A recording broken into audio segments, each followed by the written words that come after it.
Oplan Baklas gihimo sa dakbayan sa Talisay, Cebu karon lang hapon. Pasado alas 2 kaganiha ang mga sakop sa Talisay City Comelec uban ang mga kawani sa Talisay City Bureau of Fire Protection ug Talisay City Police milibot sa pipila ka mga dapit nga sudlunon sa dakbayan.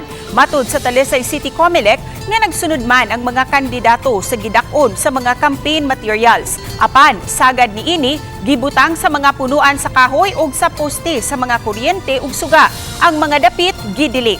Maong hinungdan nga gitangtang kini. Samtang mipatuman usab sa simultaneous Oplan Baklas ang mga kawani sa Comelec sa Dumaguete City, Negros Oriental. Human makita nga daghan sa mga poster sa kandidato ang wala sa common poster areas. Special non-working holiday man karon sa Dumaguete City tungod sa kasaulugan sa festival, apan ang mga kawani sa Comelec ang misalmot sa nationwide Oplan Baklas.